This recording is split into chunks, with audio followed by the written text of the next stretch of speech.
But it's a conversation. I don't have like pre-questions or anything like that. And we just met. Yeah. But I started people's beginnings. Tell me about yourself. Where were you born and raised? I grew up in Tacoma, man. I lived there throughout my whole life, you know, pretty much until I was a young adult. I became homeless at a young age, you know. I was born with a degenerative bone disease.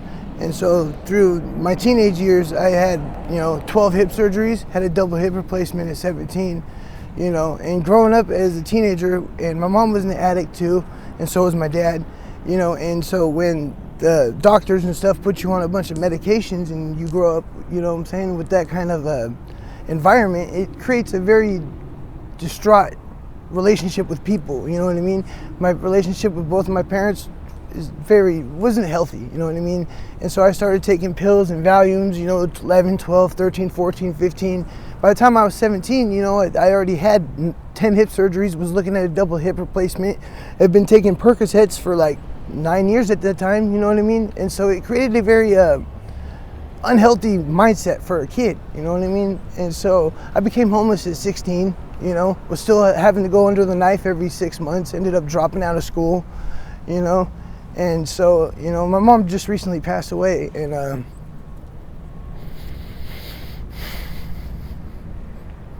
sorry to hear.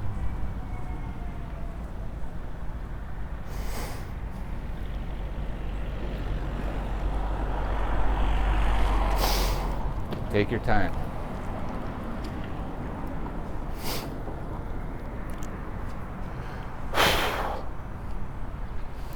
Yeah. I didn't talk to her in 13 years, you know what I mean? Wow. And, I've been doing this stuff a long time. I'm 32 now, so you can imagine, like, going on like 15 years to this, But, I'm grateful to be walking, you know what I'm saying? Like, that's a blessing. They said by the time I was 30, I wasn't going to be able to walk again.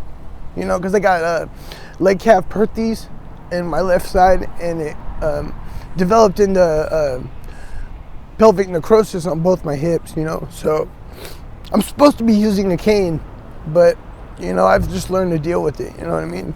And, we all got stories, and it's just like, I was so angry for a long time, man. You want to blame somebody else. Yeah, I was gonna ask, who or what were you angry at? When you're a kid, you're angry at your parents. You always want to put the blame on somebody else. You know what I mean? And so you do stupid shit. Like I got 17 charges, bro. 7 felonies and 10 misdemeanors. You know how hard it is to get a job when you're 32 with no employment history whatsoever? You know what I mean? I've been out here my whole life. You know what I mean? And so it's just like, what employable skills do I have? But one thing I'm good at doing is talking to people. That's one thing I can do. You know what I mean? I'm not shy. I'm not nothing like that. But when you're growing up like that, you always want to put the blame on your parents for the way that you grew up, or why did God make me this way, or you know what I'm saying? Because walking and doing simple things is kind of painful for me. And when you're a teenager, it's kind of like, you don't know how to communicate. You don't know how to talk to people. And for a long time, I was always blaming everybody else. And then I had to look at myself and be like, look, even when I was 12, 13, 14 years old, the choices were always my own. They were. I had nobody to blame for anything I did except for myself. You know what I mean? And so after being alone for 10, 11, 12, 13 years, you just have to look in the mirror and look, and just accept it, because I now I'm this old, I feel bad for my parents. I haven't even talked to my dad in going on 13, 14 years. You know what I mean? My mom died of an overdose, And how did you find out? Facebook. I wasn't even invited. Nobody told me. Facebook. Yeah, that's painful. That is painful. Hurtful and painful. It's not the way to find out. Yeah, but I feel bad for. I feel bad for him. You know what I mean? I really, really, really do. You know, and it's just because I can only imagine putting myself in their shoes. I can't say that I wouldn't have did the same thing. So I for myself, I say I understand. You know what I mean? For really, I really do. You know, because every time I would have surgery, my mom would be taking my pills, and the way that I had to let her pretty much sell my pain medication, she would buy me weed, and my way to help the family would be for her to be able to sell them so I could show that I'm grateful for the things that I had. You know what I mean? And to be having my legs broken out of my body, broke back into place over and over, and shaved the top of them, broke back in, my whole leg rotated, and have to walk out of the hospital 2 days later because you have pills to sell. You know what I'm saying? Leg dripping blood, doctors kicking her out of the hospital. That's the way I have to show that I'm grateful for the things that I have. You know what that does to a kid? You know? And I had to do that over and over and over again. You know? And that just creates just an immense amount of just anger, you can imagine. You know what I mean? And Yeah, my first reaction is, that's not fair. No kid should have to go through that. yeah, no, but I don't want nobody's pity, you know. But Well, sure. You know, at least I never wanted to, but at the same time, you got to look at, for my own happiness, it's just like, man, yeah, I went through that, but God never gives you anything that you can't handle. You know what I mean? That's what they say. Yeah, no, that's what I tell myself, so that I you know what I'm saying? I can look in the mirror and just be like, look, I know I went through that, but I don't want nobody to feel bad for me. But at the same time, you know, I really wish that I wasn't so angry so that I could say something to her. You know what I mean? So I maybe wouldn't have been so mad for so long, and now you can't say anything to him, you know? Because it sounds like you guys you didn't leave on good terms 13 years ago. No, not at all. Back then I was still, you know, everything was always her fault. Everything was always my dad's fault or somebody else's fault, and it was never my fault. You know what I mean? And the way that I deal with every day is you know, honestly, I've tried to get sober, and I've tried, but you know, when it's painful just to sit up and stand up and walk, you know, it's like, if it's not weed, then it's something else.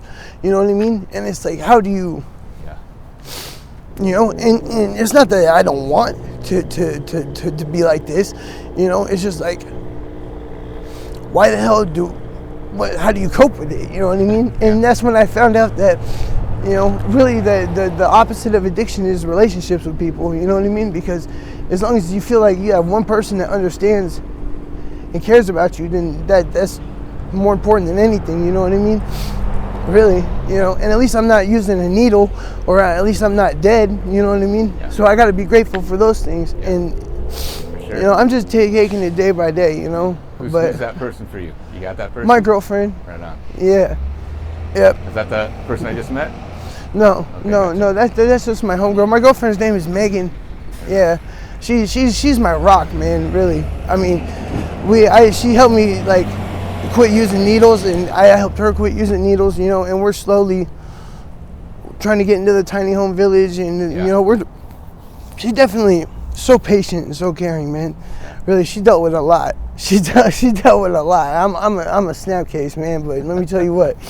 You know, she puts up with a lot of things from me, man, and she still stays by me all the time, man. And, you know, yeah, she's my rock, man. If I didn't have her, I don't know where I'd be, you know? Dakota, let's go back a little bit. You kind of hinted your home life was not that great. No, man, no. Tell me about growing up as a, you know, what was your household like as a kid? And do you have any siblings, or just you? Yeah, no, I have two. I have 3 little sisters. Okay. You know, and Janae, Lacey, and Melissa. And home life, I can't say that I had it bad. You know what I mean? I mean, I had 5 friends living with me in my garage.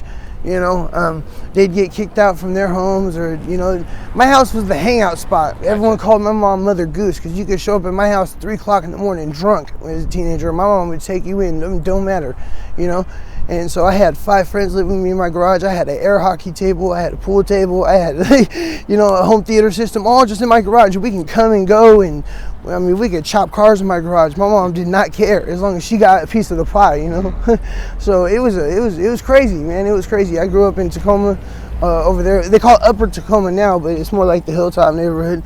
And so it sounds like a lot of freedom. Oh yeah, man. My mom was more like a friend, I guess you could say, than a mom. You know, she was the cool mom. She, you know, like. So yeah, I mean, I definitely didn't have it bad, but it created a lot of craziness. You know what I mean? A lot of hectic. You know. Yeah, I can imagine at a young age to have so much freedom.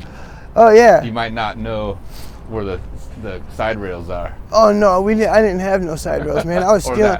I was taking neighbors' cars and fucking all, you know, like really, you know, there was no side railings, you know what I mean? Well, let's see, when was your first surgery? My first one was when I was 5, man. 5 years old. Yeah, I had a plate put in my leg, and it was supposed to be I found this out after I turned 18 because I got a copy of my medical records because I was put on SSI when I was 17 too, and a plate was supposed to be taken out of my left leg 8 weeks after I got put in, but it was in for 5 extra years. It fused to my pelvis and the top of my femoral head. So by the time that I was 11, my leg turned out like this, and I was like walking like this, you know, like with my leg behind me and stuff. And I was living back with my dad at the time. My mom ended up like showing up just randomly one day and was like, "What's wrong with my son?" She took me to Mary Bridge, and they didn't want to touch me with a 10-foot pole, man. They brought me to the UW here in Seattle, the sports bone and joint clinic, and they ended up having to break my femur from my pelvis, cut the top of it, reshape the top of it into a new femoral head because I don't have any cartilage from the waist down, no bone cartilage whatsoever. So then they reshaped my femoral head, broke my leg back into my body, and then rotated my whole leg 8 degrees inward. And you're how old? At that time, 11. My daughter is gonna turn 11 in a couple weeks. Yeah. I couldn't imagine her going through that. Yeah, and then after that, I had 9 more surgeries. And so, with all these surgeries, they give you pain meds. Yeah, Valiums and Percocets. And so it's just like, you know, you give that to a kid. Every 6 months, I was having a surgery. If you do, every 6 months, I was going under the knife. And then I'd get a bottle of like 80 Perc-10s and 60 10 milligram Valiums with 4 refills on each of them every 6 months, man. You know what I mean? And I really didn't go to school, you know what I'm saying? Like, I was constantly under the knife, so they were doing me homeschooling, you know, and then you give a kid like that kind of medicine over and over and don't give me any other option, you know what I mean? Like, they didn't have there was no concern about it, you know what I mean? There was nothing, you know? They were like, here, just, this will help, this will help. Here's your medicine, take it. Yeah, and then I got a dad who's on meth and a mom who's a heroin addict, and so what do you... You know, and it's just like, that's a setup for failure. Yeah. And I'm not blaming nobody, you know, like I said, there were choices were my own, but it's like, man, it's like, really, nobody ever had any consideration, like, maybe we shouldn't give this kid all this, you know what I mean? There's something about, I can hear you saying, these choices are my own, but it's like, here's the choices you were presented with. Yeah, exactly. And they weren't the best choices. No, they weren't. They weren't. Watch that microphone. Oh, yeah, okay. Yeah, I just like to fidget, sorry. That's all right, it's fine. And so you said something, when you were 16 is when you became homeless. Yeah, well, how did that happen and why? Just more or less a bad relationship with my parents, you know what I mean? And I at that point, I had enough, you know? I just was going through a lot, and we ended up losing the house that we were staying in, and my parents decided that they were going out to my grandparents' house and that we needed to find a place to stay. And my younger sisters, they had friends, you know, they had like healthy friends. And at that time I was selling weed across the street from my school. I lived like right across the street. So I was selling weed and selling pills and stuff at that time. And all the relationships I had were all just customers. I didn't have friends. I only had people that called me for drugs or called me for dope. So like I was sleeping in the field behind my high school for 6-7 months after that. Well, you so know? Your parents, they went to my grandparents' house, yeah. Which was like out of Tacoma somewhere? Yeah, out in Yelm. Okay, so you stayed. Yeah, I stayed. I didn't have nowhere to go, so you know, I just slept back there for a couple of years.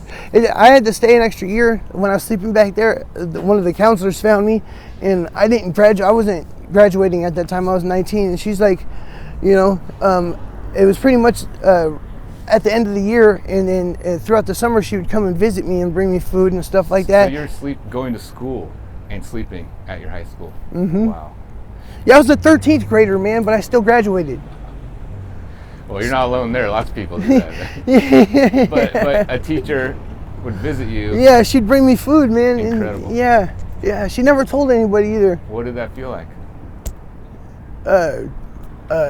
Kind of not cool, you know. Like I was really grateful for it after a while, because you know, it's like, you know, I'm just like sitting around after school, hours after school's out and shit, you know, and she just would see me walking out at 4 or 5 o'clock in the afternoon, and, you know, would see me out in the field, and she said she'd see me all the time, and then she'd start asking me, she'd come talk to me, why are you sitting out here? And I would never tell her why, right? You know, but then she saw me every single day, and she's like, why don't you go home? And it's like, I didn't want to tell her I didn't have a home, but, you know, but then she figured it out, you know. Yeah, I can imagine, like you said, you were grateful, but at the same time, you had this secret, more or less, that you didn't want anyone to know. Yeah, pretty much. How do you, yeah. And so, after high school, I don't know, you're in your 20s. Yeah. What's going on?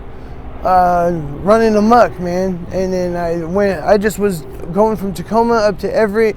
I went to prison for 29 months for possession with intent, you know, and then caught an escape charge after that, and then was on DOC, running from DOC, catching more charges, and now I'm here, I guess you could say. The last 3 years I've been dating my girlfriend. She's kind of kept me kept me grounded and stuff like that, but, you know, I just really want to start to try to do the right thing for her, you know, and for myself. You know, I'm getting to that age where it's like, man, you know, after your mid-30s, it's just like, you know, it's supposed to be the prime of your life. It's just like, kind of just want to, you know, want a fresh start, you know, like, you know, have a family or do that kind of thing, you know. I've been in and out of institutions my whole life, so, you know, it's kind of getting really tiring, really old, you know. Yeah, I just got off DOC last September, so finally. Yeah. So remind everybody what DOC is. Department of Corrections. It's felony probation. So you're off. I've heard the term off paper. Yes, off paper. There you go. Yep. Yeah. So you're off paper. Yep. Yeah. Not a ward of the state anymore. Did you become a ward of the state at one time? No, I say that you're a ward of the state because technically you're state property. They say. Yeah. Yeah, when you got a DOC number, Gotcha. they say you're part of your state property. Yeah, I was like, oh wow. You talk to your sisters? No, they didn't want to talk to me. You know, they said, they said that you know, if I can try to do the right thing, because they all got kids, they all got families, you know, and I don't have anything like that. So, you know, they said that, you know, if I can try to do the right thing and stuff like that, you know. What's that mean to you? It means not out here catching, you know, felonies and doing drugs and things like that, because they're the only sober ones in my whole family. I'm thankful for that at least, you know, they are, you know, for our sake, you know what I mean? At least they never fell into anything. Wow. They actually they lived around it, witnessed it, and like one of them moved all the way to Rhode Island right after high school. East Coast, the other coast. Yeah. She dipped off, and you know, I ain't seen her since. And then the other one, she kind of just, you know, she lives up in Everett, but you know, she definitely is doing the right path. You know, it's like, you know, you witness it, and you know, one curved that way, and then unfortunately I curved the opposite. You know, but you know, at least I'm happy that at least they're doing the right thing for themselves. You know what I mean? So. And your dad's still in Tacoma or Yelm? Up in Everett. He's in Everett. Yeah. At least that's what I hear. He's up in Everett. Yeah. With my youngest little sister. Gotcha. Yeah, they're kind of close. They've always been, but not me. Like, yeah, me and him don't really get along too well. You know. So. Dakota, one last question I'd like to ask. Yeah, what's up, buddy? Is there anything that you'd want to say to the people of Seattle? Anything I'd like to say? I'd say, you know, don't always be so quick to judge somebody that's homeless, because you never know what people are going through, you know. And you could say or do one thing one time when you see somebody that's down, man, and you don't realize that how quick you could change somebody's day, their week, or change their life really just by doing something. You know what I mean? So don't be so quick to be so brutal and rude to people, or so quick to judge. Because I've lived out here my whole life, and I can say a lot of the homeless people out here, they're not so bad, you know. And neither are people that aren't homeless. You know what I mean? It's just how we treat each other. You know what I mean? You should just learn to, you know, help each other, and maybe just talk to somebody sometime and really just try to learn who they are, and not be so quick to judge and look down on people. Because I mean, that's at least that's all I can say. You know what I mean? Yeah. So. No, No, thank you though, brother. I appreciate you, man. Yeah.